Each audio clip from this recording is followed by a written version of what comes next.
The Adventures of Tom Sawyer by Mark Twain. Chapter 1. Tom and His Friends. Tom!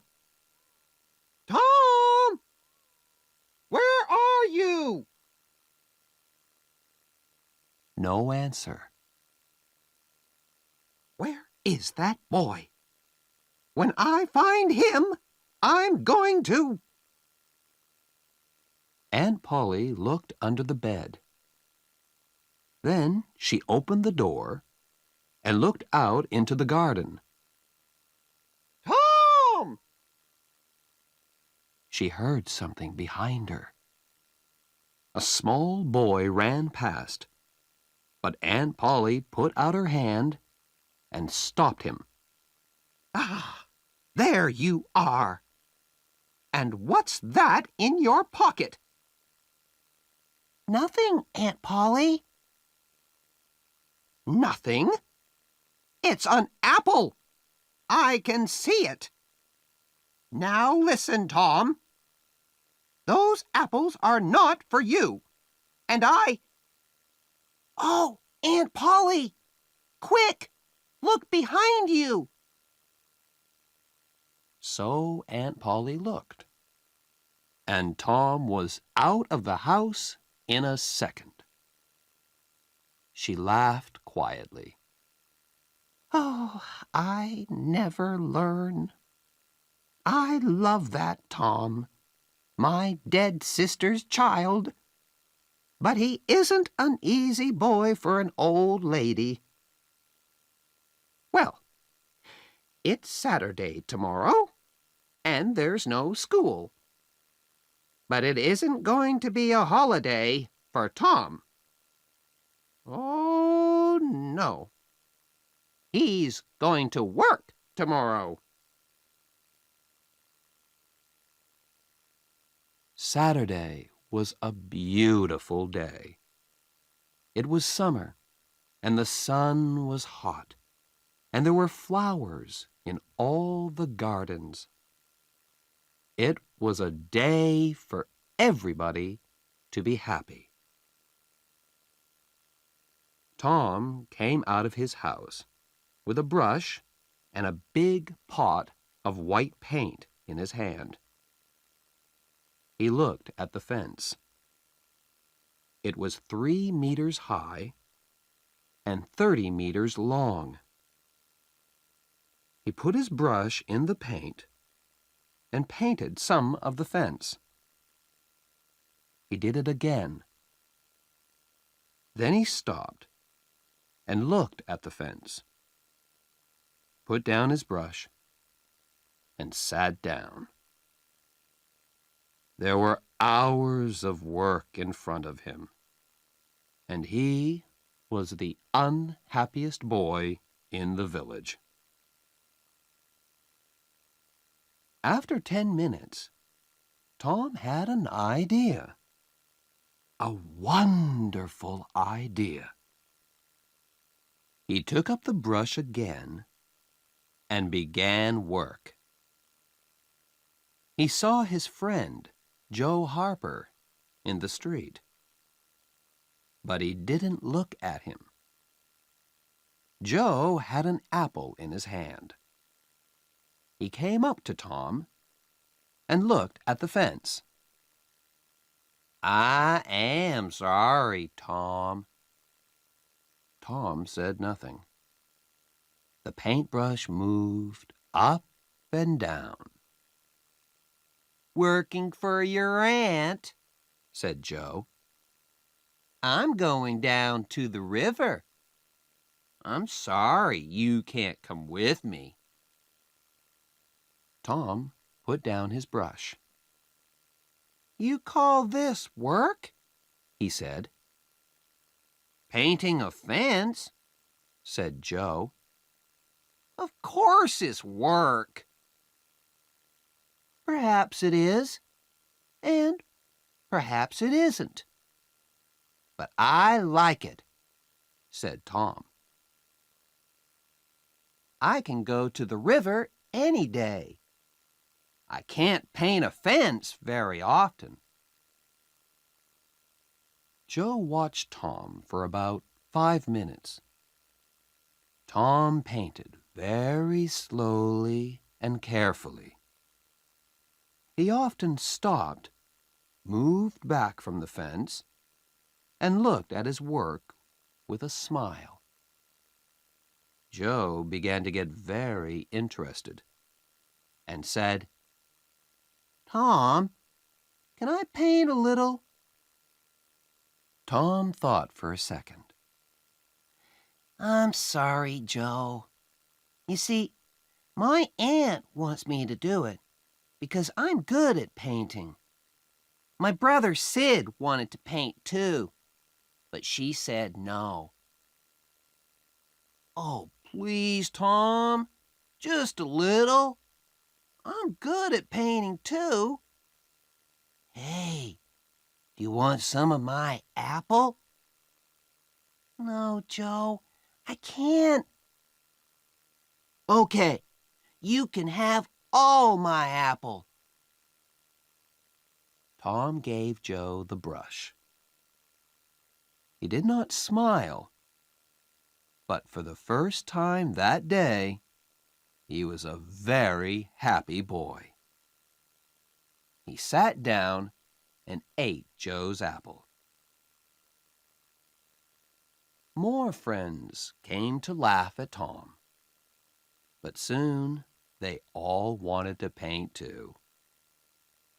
By the afternoon, Tom had 3 balls, an old knife, a cat with one eye, an old blue bottle, and a lot of other exciting things.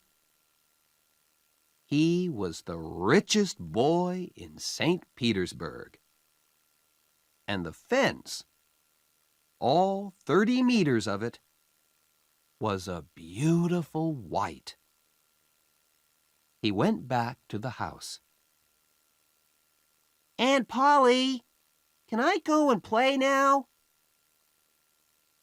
Aunt Polly came out of the house to look. When she saw the beautiful white fence, she was very pleased.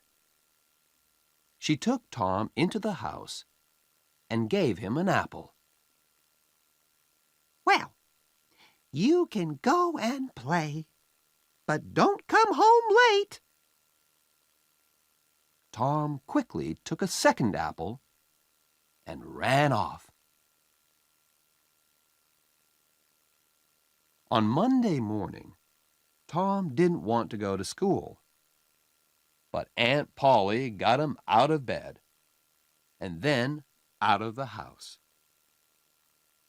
In the street near the school, he met his friend Huckleberry Finn. Huck had no mother, and his father drank whiskey all the time. So Huck lived in the streets. He didn't go to school.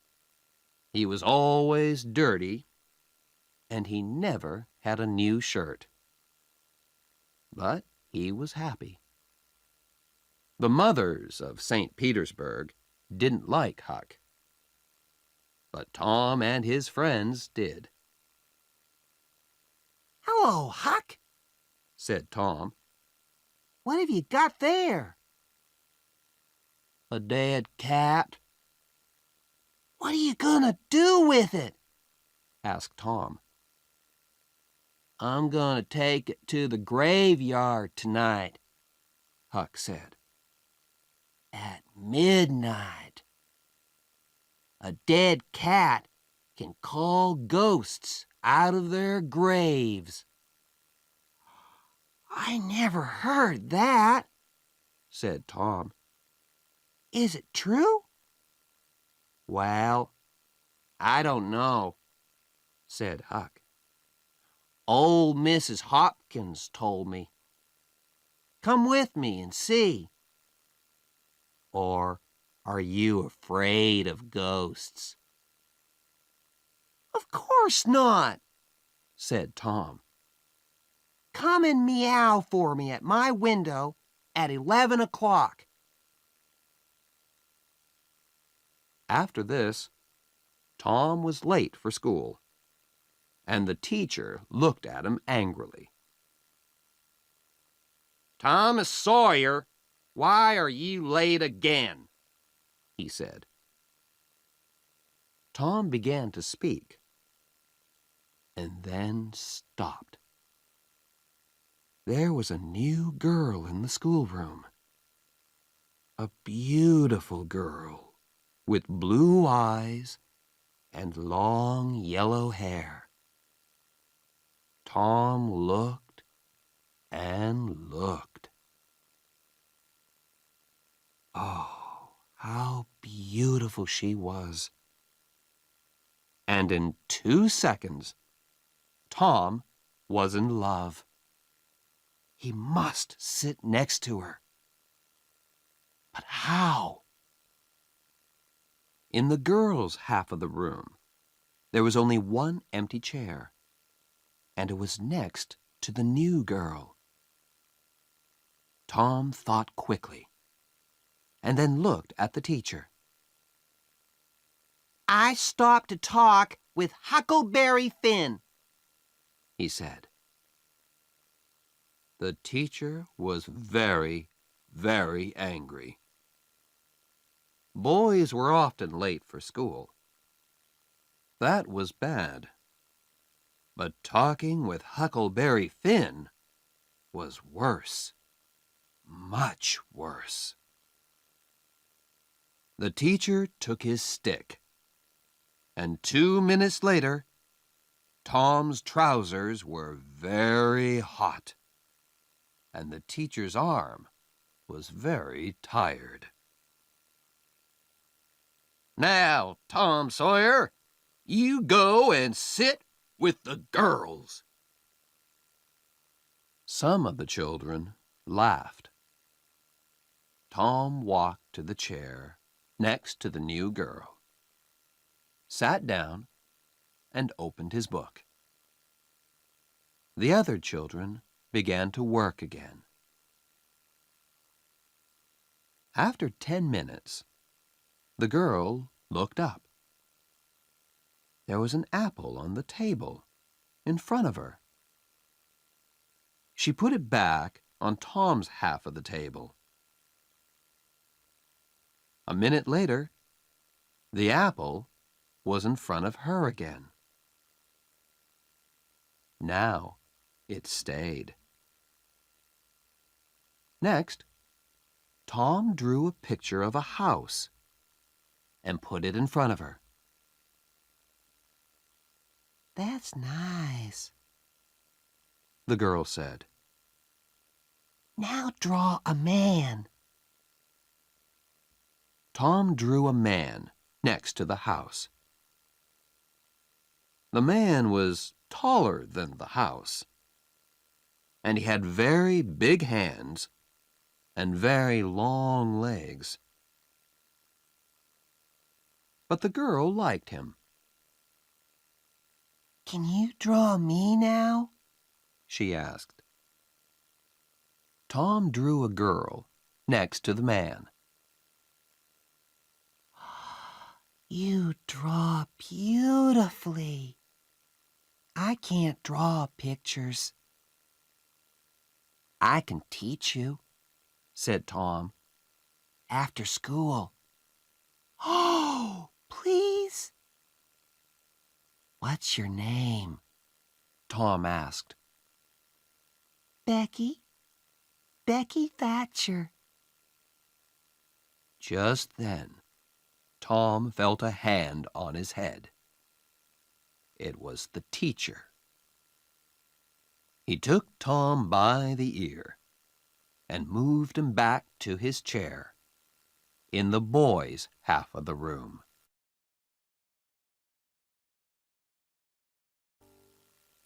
Chapter 2.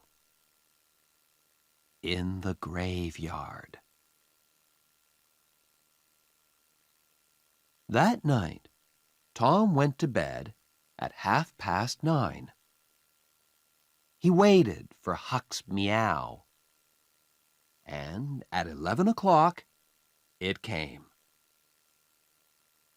He climbed quietly out of the bedroom window, and then he and Huck walked out of the village with the dead cat. The graveyard was on a hill, about a mile from St. Petersburg. When the boys got there, they put the dead cat on a grave and sat down behind some trees. They watched and waited. It was very dark and very quiet. "Do you see that new grave there?" whispered Huck. "That's Hoss Williams' grave. He died last week." "Perhaps he can hear us," Tom whispered back. "Do you think he can, Huck?" "I don't know, but Shh!" "Oh, Tom, what is it?" "Shh!" whispered Tom. "I can see something. Look!" Huck moved nearer to Tom. "Ghosts," he said. "3 of them. They're coming here, Tom. Oh, let's go home." "They can't see us," Tom whispered. "Not here." "Ghosts can see through trees," said Huck unhappily. "They can see through everything." The ghosts moved quietly through the graveyard and came nearer to the trees. Huck and Tom watched, very afraid. Then, after a minute, Huck said, "Tom, they're not ghosts. That's Muff Potter." "So it is. And that's Injun Joe. And the other man is Dr. Robinson. What are they doing here?" "They're grave robbers, Tom.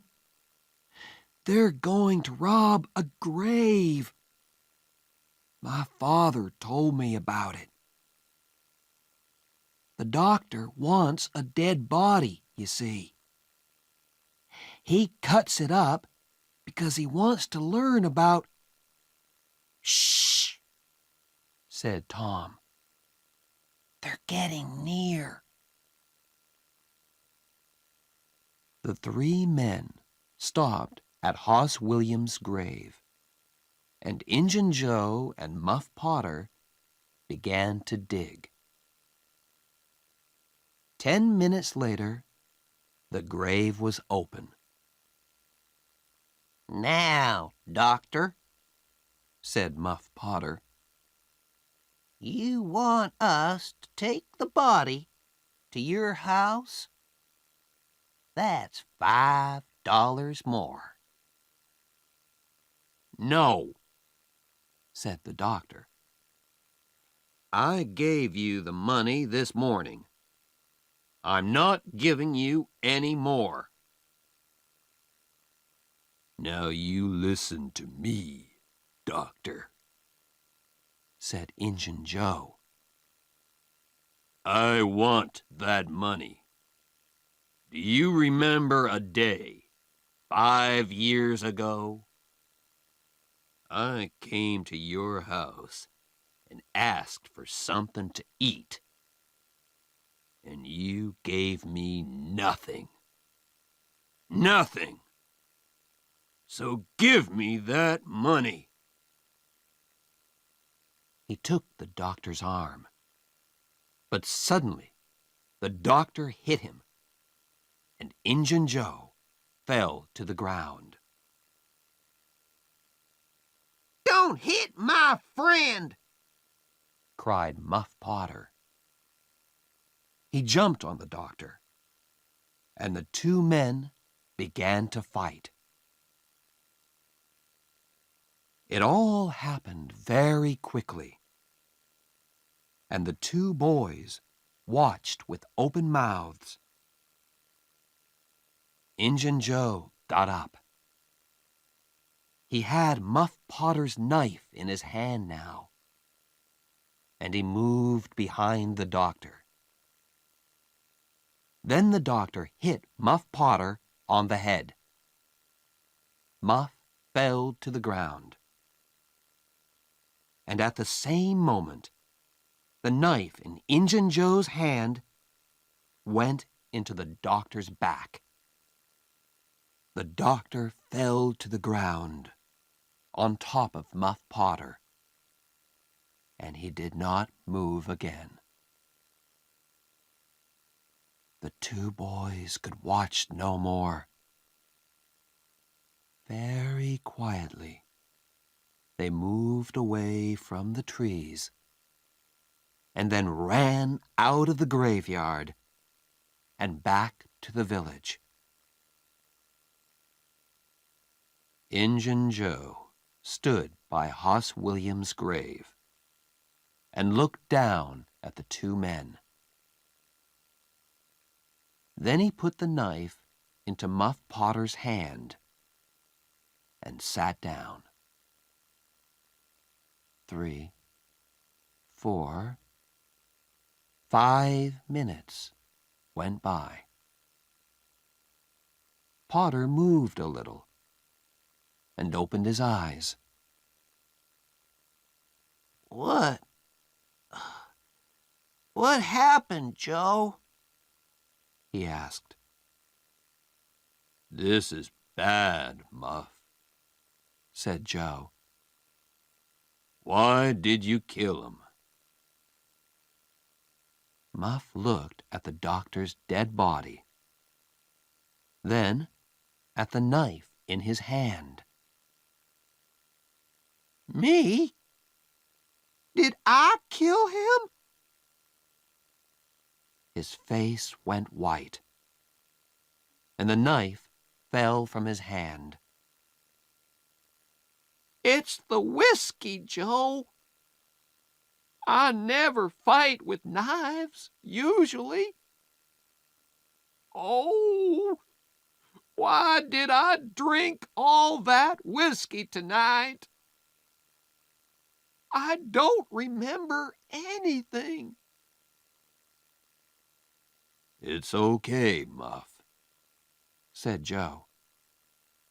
I'm not going to tell anyone. You get away quickly. Go on. Go now. Muff Potter got up and ran away. Joe watched him for a minute. Then he carefully put the knife next to the doctor's body. Then he, too, left the graveyard.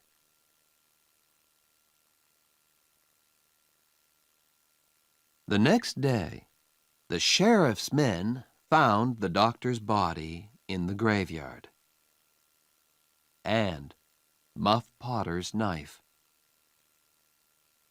That night, Muff came to the graveyard to get his knife. But the sheriff's men were there, and they took Muff to St. Petersburg's little jail. And there Muff sat for 4 weeks and waited for his trial. Tom and Huck could not forget that night in the graveyard. They were very unhappy and very afraid. What are we gonna do? said Tom. Muff Potter didn't kill the doctor. Injun Joe did. We saw him. I know, Huck said. But what can we do? We can't tell anyone. I'm afraid of Injun Joe. He's dangerous. And he's a killer. Do you want a knife in your back? Yes, I'm afraid of him too, Tom said. He thought for a minute. I'm sorry for Muff Potter. But you're right, Huck. We can't tell anyone about Injun Joe.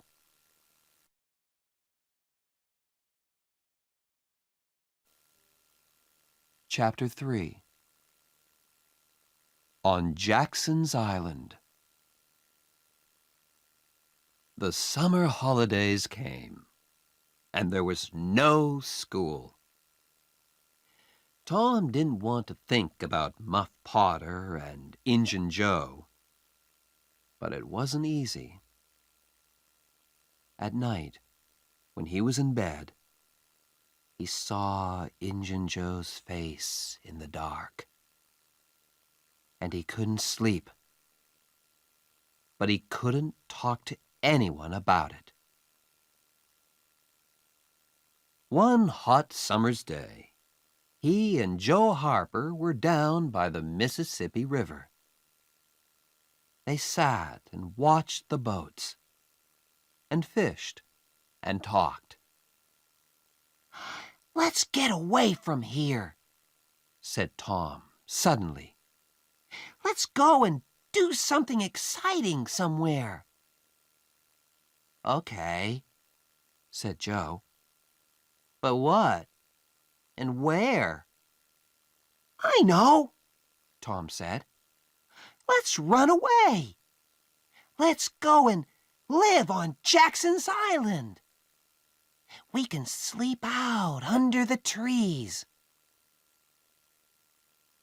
Jackson's Island was in the Mississippi, 3 miles south of St. Petersburg.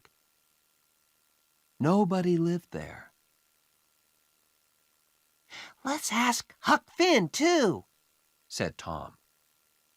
But don't tell your mother or father or anyone. Go home and get some things to eat, and meet me here at midnight.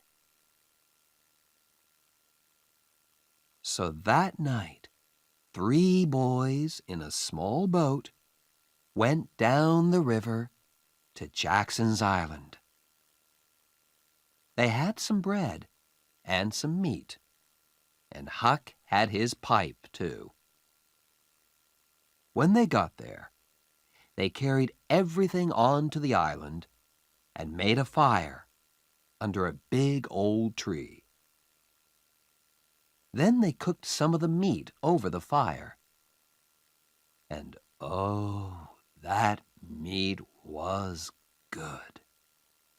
The best dinner in the world. Soon, they stopped talking.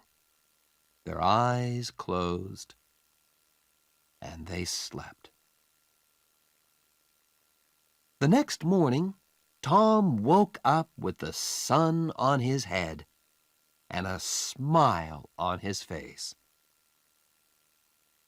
Then Huck and Joe woke up, and the 3 boys ran down to the river to swim. After that, they fished, and soon they had about 6 big fish for their breakfast. They cooked the fish on their fire and ate them all. They were very hungry.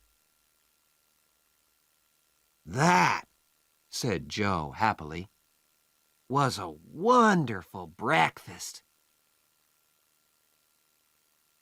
After breakfast, they walked through the island. swam some more, talked, fished, and swam again. They came back to their fire in the afternoon.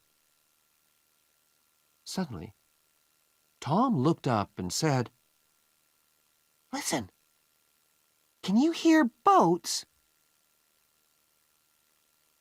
They listened, and then ran across the island to look down the river. There were 20 or more boats on the water. Every boat in St. Petersburg was out. What are they doing? Asked Joe. They're looking for a dead body, I think, said Huck. They did that last summer, when Bill Turner fell in the river and drowned. Who's dead, do you think? Asked Joe. The boys watched the boats. Suddenly, Tom cried, I know who's dead.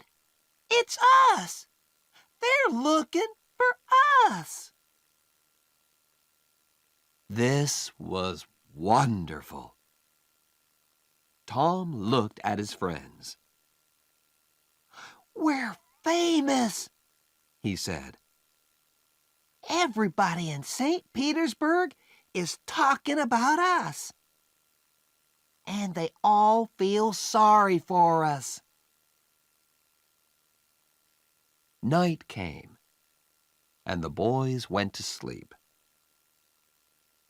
But Tom did not sleep. And when morning came, he wasn't there. Huck, where's Tom? Cried Joe. I don't know, Huck began. but look, there he is. He's swimming across to the island now. Hey, Tom! At breakfast, Tom told his story. I went home last night, He said. and listened at the window. Joe, your mother was there too, and she and Aunt Polly cried and cried. I heard some very interesting things. On Sunday, there's going to be a big funeral at the church. For us. And listen, I've got a wonderful idea. Huck and Joe listened and laughed. And yes, it was a wonderful idea. That night, the boys cooked some more fish. And after dinner, Huck got out his pipe and began to smoke. Can we smoke too? Asked Tom. I want to learn. So Huck made pipes for Tom and Joe, and the three boys sat and smoked. Hey, I like smoking, Said Tom. It's easy. It's nothing, Said Joe. I'm going to smoke every day. But after 10 minutes, Tom and Joe got quieter and quieter, and their faces went an interesting color. I'm going for a little walk now, Said Tom. He stood up carefully and walked away into the trees. Me too, Said Joe, quickly.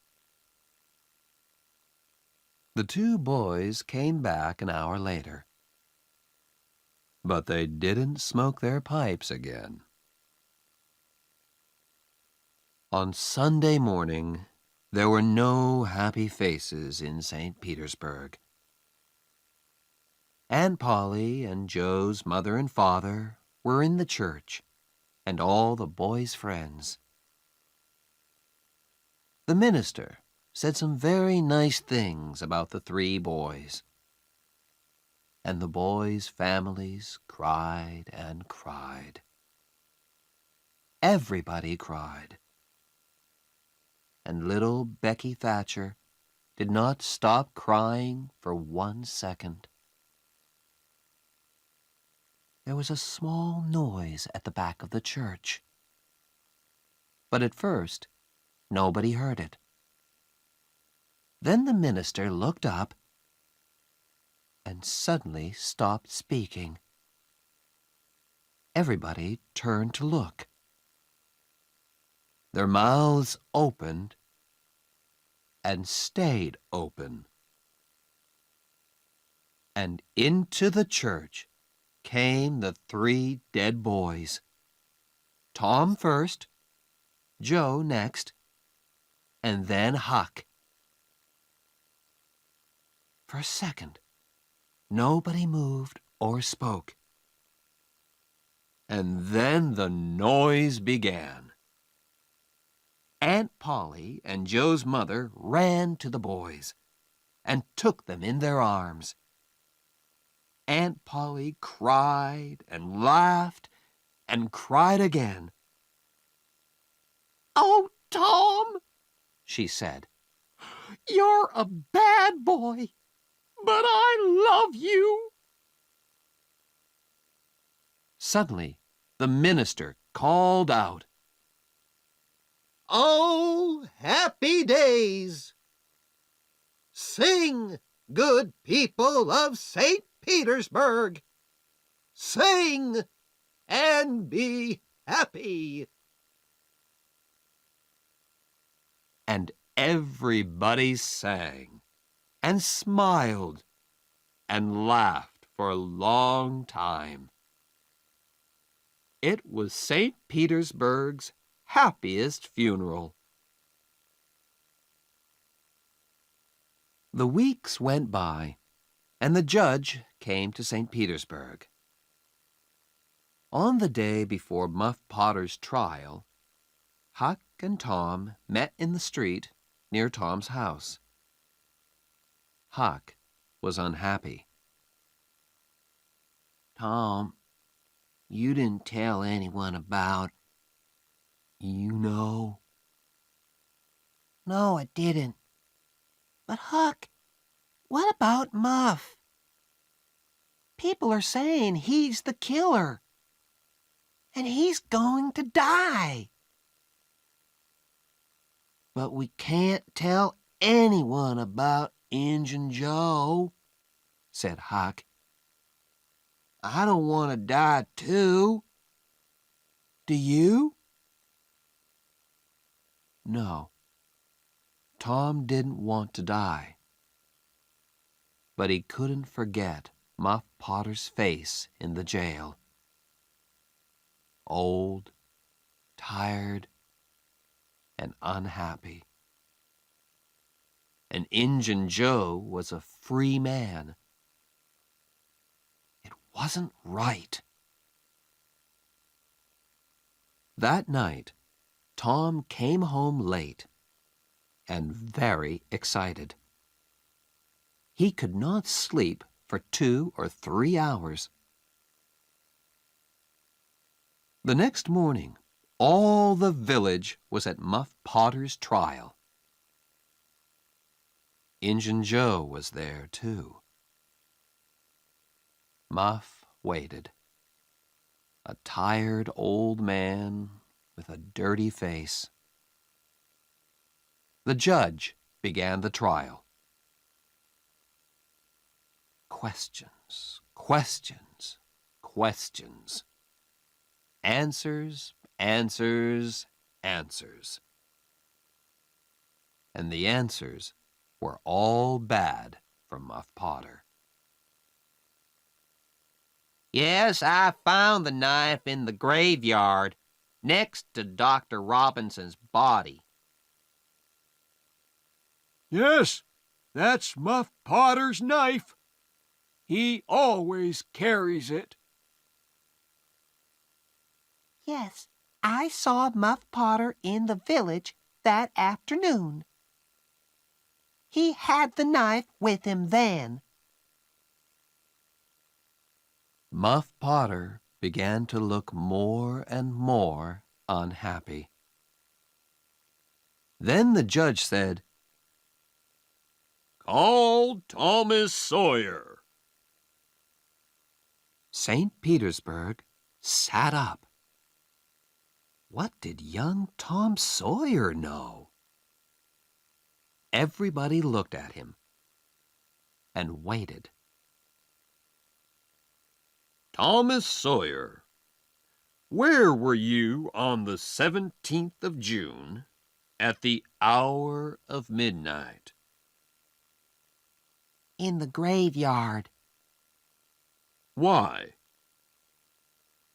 I went there to see ghosts. With a dead cat. St. Petersburg laughed, and the judge looked angry. And where were you in the graveyard, Thomas? Behind the trees near Hoss Williams' grave. Injun Joe's face suddenly went white. Now, my boy, Said the judge, tell us your story. and so Tom told his story. And St. Petersburg sat and listened to him with open mouths. And then Muff Potter fell. And Injun Joe jumped with the knife and Crash! Injun Joe jumped through the window and was out and away in a second. St. Petersburg loved Tom for a week. But Tom was not happy. Injun Joe was not in jail, and he was a dangerous man. Tom slept badly for weeks. The slow summer days went by. Injun Joe did not come back to St. Petersburg, and Tom began to forget.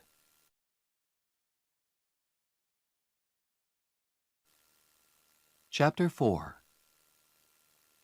Treasure. There is a time in every boy's life when he wants to go and dig for treasure. And that time came for Tom. So, one hot summer's day, he went to find Huck. Huck liked the idea of treasure. "Where are we going to dig?" he asked. an old dead tree is best. "Who puts the treasure under old trees?" Robbers. said Tom. And then they go away. Or they forget to come back for the treasure. "There's a dead tree on Cardiff Hill," said Huck. "Let's go there. I've got an old pick and shovel." It was 3 miles to the old tree, and the boys arrived tired and hot. They dug for an hour or two, but they didn't find any treasure. Then they stopped, and Tom looked down at an old house at the foot of the hill. Hey, look, He said, Nobody lives in that old house. Let's go there. Old houses are always good for treasure. Good for ghosts, too, said Huck. They took the pick and shovel with them, went down the hill, and into the old house. They looked in all the rooms downstairs, and then went upstairs. But there was no treasure and no ghosts. Then they heard a noise. "Shh!" said Tom suddenly. What's that? "Ghosts!" whispered Huck. There were holes in the floor, and through them the boys could see into the rooms downstairs. No, Tom whispered. it's two men. One is the old Spaniard. He came to live in the village last week. I don't know the other man. Shh! Let's listen to them.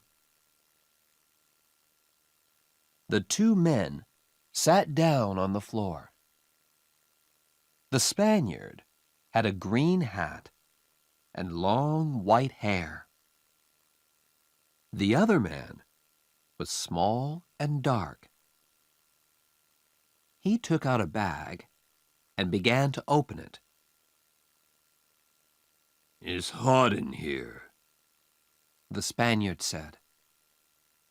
He took off his green hat, and then he took off his long white hair. "Tom!" Huck whispered upstairs. "That's Injun Joe." We took $650 when we robbed that house, said the second man. He took some money out of the bag. We can take $50 with us now. What are we going to do with the 600? "Leave it here," said Injun Joe. "We can come back and get it next week. Here, give me the bag." He walked across the room to the fireplace, moved two big stones from the floor, and began to dig with his knife. Upstairs, the two boys watched excitedly. Treasure! $600 of wonderful treasure! Injun Joe stopped digging. "Hello, what's this?" he said. "There's something here. It's an old box." The two men got the box out and opened it. It's money, said Injun Joe's friend. Injun Joe put his hand into the box. "There are thousands of dollars here," he said, and the two men looked at the money with happy smiles. but who? Began Injun Joe's friend. "Don't ask," Injun Joe said. "It's our money now." We can't take it with us today, said his friend. What can we do with it? Put it back under the floor? "Yes," said Injun Joe. happy faces upstairs. No. Very unhappy faces upstairs. Let's put it under the cross. Nobody goes there. We can take it there tonight. When night came, the two men carried all the money away. The boys did not go after them because they were afraid of Injun Joe. But they wanted very much to find that cross.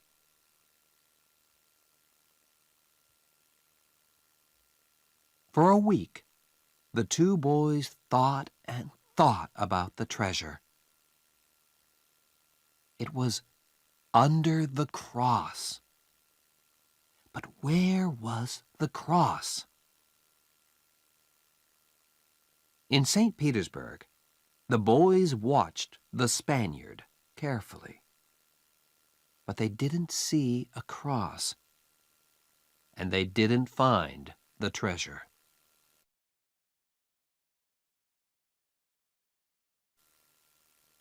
Chapter 5. In the Cave. The next Saturday was Becky Thatcher's birthday, and all Becky's friends were very excited. It's going to be a wonderful day, Becky told Tom. We're going to have a picnic by the river, and after that, we can visit McDougal's cave. So in the morning, a big boat took Becky, Tom, and all their friends down the river. There were some older children on the boat, too. But all the mothers and fathers stayed at home. Picnics are better without them. And it was a very happy, noisy picnic. After the picnic, the children took out their candles and ran up the hill to the cave. The mouth of the cave was dark, and some of the children were afraid at first. But caves are exciting. So in the end, everybody went in. McDougal's cave was very, very big, with hundreds of tunnels and rooms. The tunnels went up, down, and into the hill for miles. You could walk for days in McDougal's cave. Nobody knew all the cave, but many people knew the tunnels near the door. You could play all day in these tunnels. Tom, of course, knew them well. For hours, the children walked and ran through the cave, up and down the tunnels, in and out of the rooms. In the evening, they came out and walked down the hill to the boat, tired but happy. When the boat arrived back in St. Petersburg, it was dark. Huck Finn saw the boat, but he did not know about the picnic. He did not go to birthday picnics, of course, because the mothers of St. Petersburg did not like him. But tonight, Huck was only interested in treasure. Injun Joe's treasure. Injun Joe was in an old building by the river, and Huck waited in the street near the building. Perhaps, he thought, Injun Joe's cross isn't there, and the box of money. I must wait and watch. I can tell Tom about it tomorrow. But Injun Joe didn't come out. At midnight, it began to rain, and Huck waited all night in the cold street. In the morning, he could not move, and he could not speak. He felt cold, then hot, then cold, then hot again. Mrs. Douglas, a woman from the church, found him in the street. She took him to her home and put him to bed. And there he stayed for 2 weeks. He was very ill, and so he did not hear about Tom and Becky. But on Sunday morning, all St. Petersburg knew about Tom and Becky, because they were not on the boat when it came back to the village. Where were they? Were they lost in the cave? And were they alive or dead?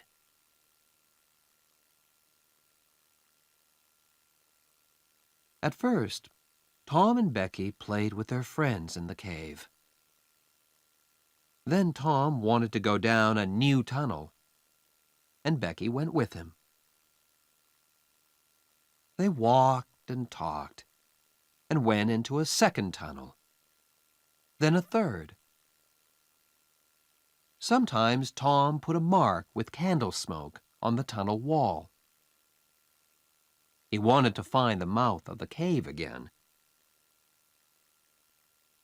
Then they came out of the tunnels into a big room.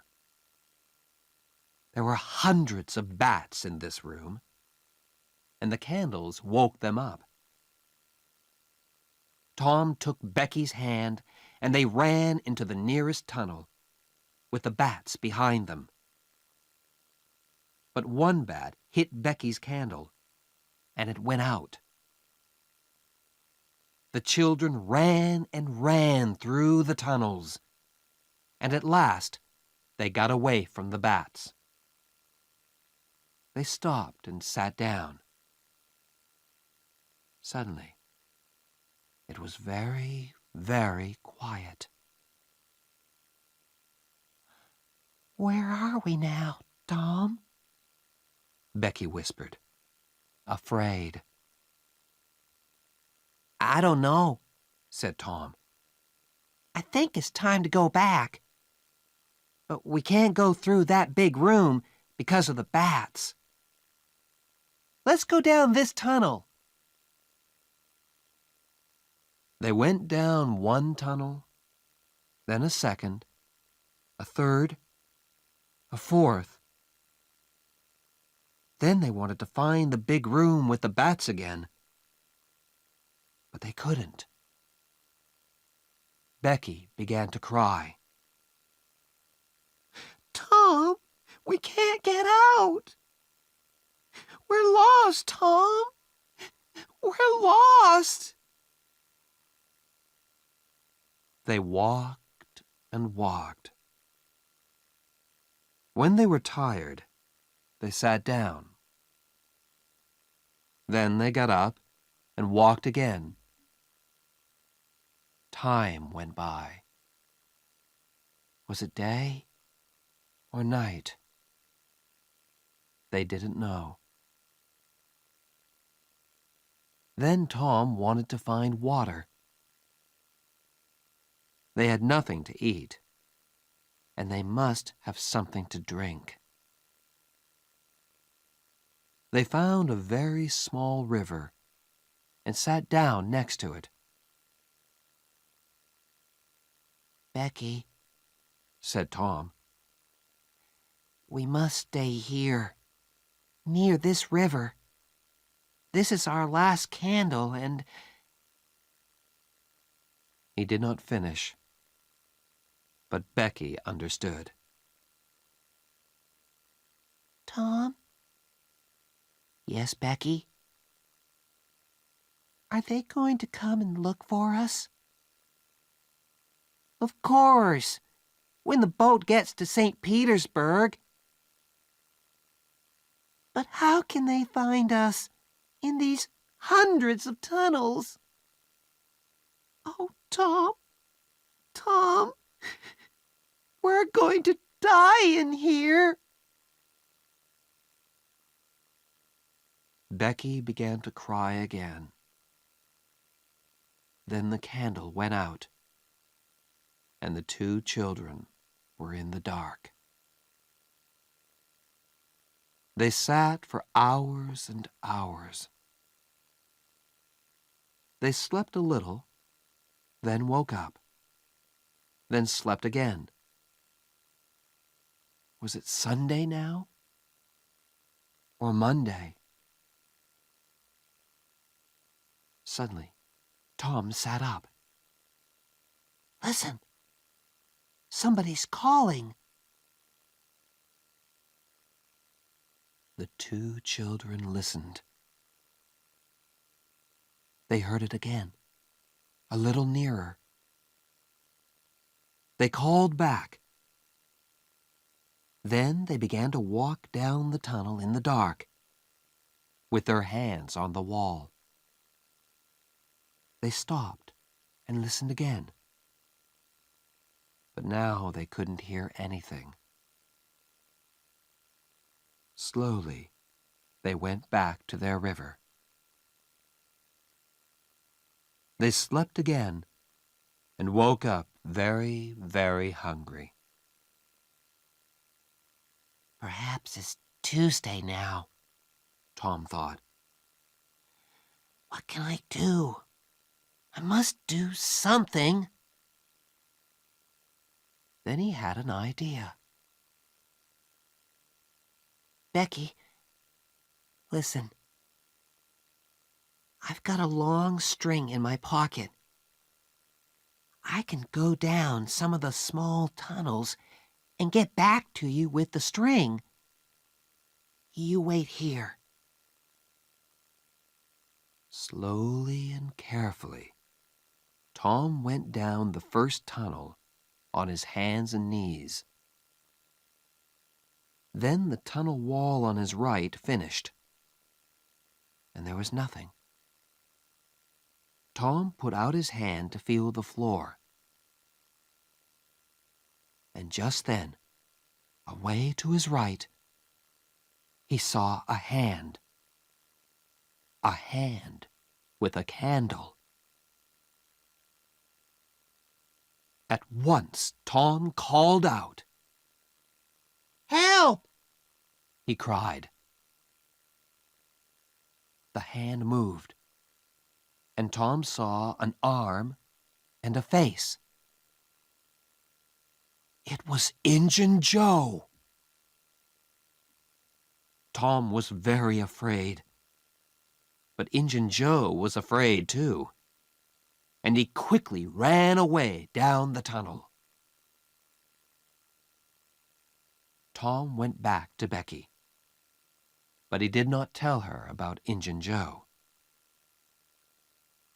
Tom waited for an hour, then went into a different tunnel with his string. Then a third tunnel. It was Tuesday evening, and St. Petersburg waited. Many of the villagers were in the cave, and they looked for the children day and night. But they heard nothing, saw nothing, and found nothing. Then, late that evening, there was a sudden noise in the streets. People began to run to the Thatcher's house. They're here! Becky and Tom are here!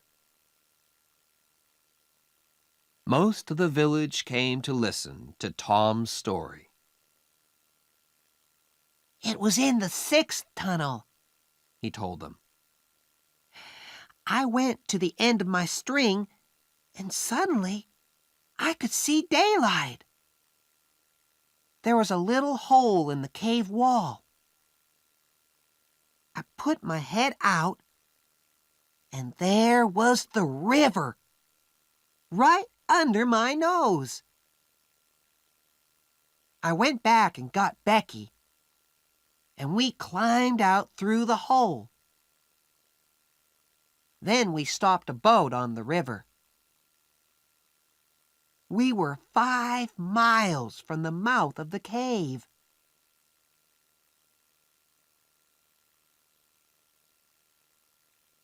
Tom was very tired after his 3 days in the cave, and he went to bed and stayed there for 2 days. He heard about Huck and went to see him on Sunday, and then every day. But Mrs. Douglas was always in the room. You can just say hello, She told Tom. and then you must go. Huck is very ill, and he needs to sleep. So Tom could not talk about anything exciting, and he could not tell Huck about Injun Joe. One day, about 2 weeks after the picnic, Tom was in Becky's house, and her father came in.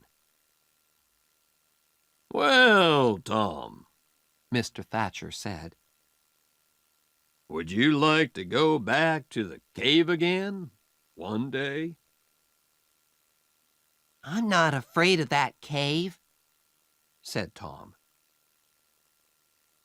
Mr. Thatcher laughed. There are a lot of people like you, Tom. But nobody's going into that cave again. There are big doors across the cave mouth now, and nobody can open them. Tom's face went white. but Mr. Thatcher, Injun Joe's in that cave. An hour later, 50 men were at the cave, and they opened the doors. Injun Joe was on the ground, dead, his face to the door and his knife in his hand.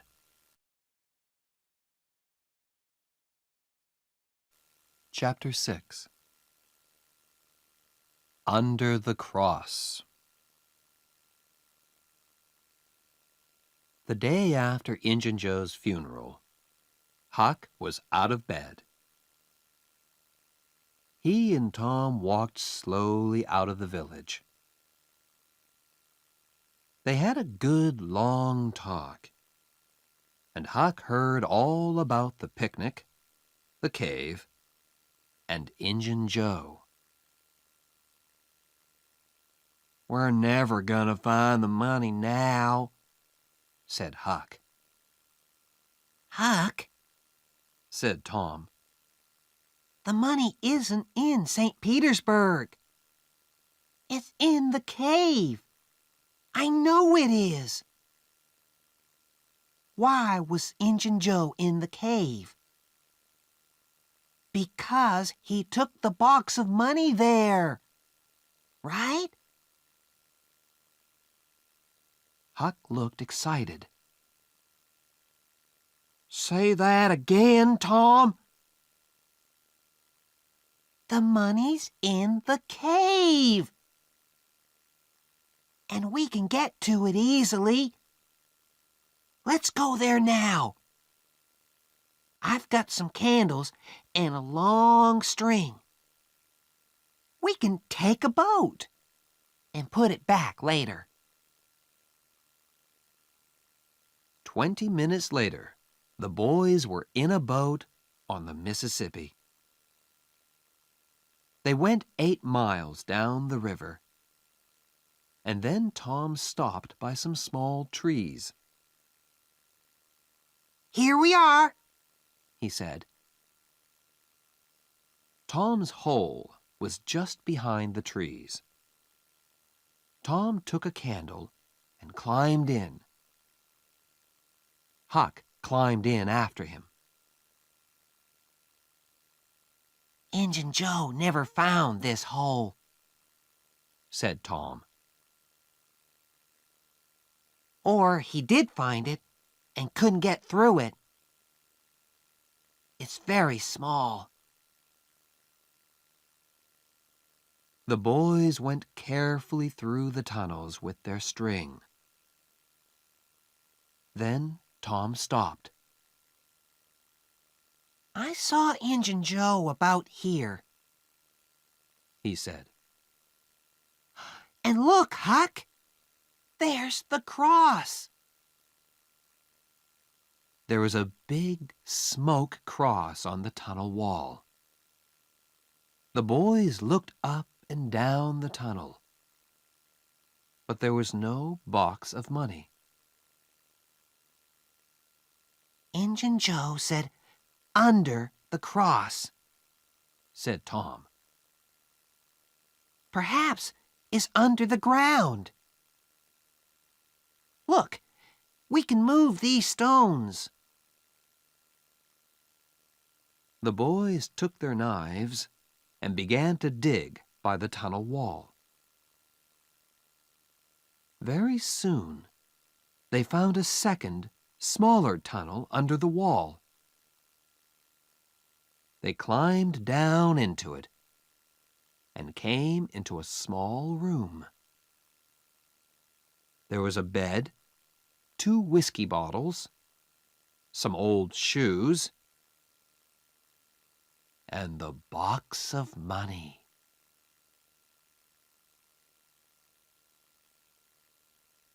When somebody finds treasure, everybody hears about it very quickly.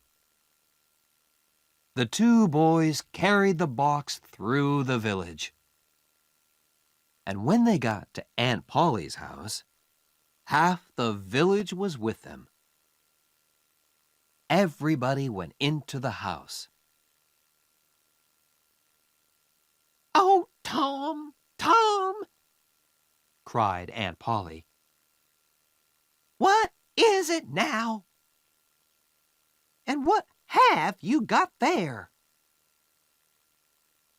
Tom put the box on the table and opened it. There were $12,000 in that box. And suddenly, Tom Sawyer and Huckleberry Finn were the richest people in St. Petersburg.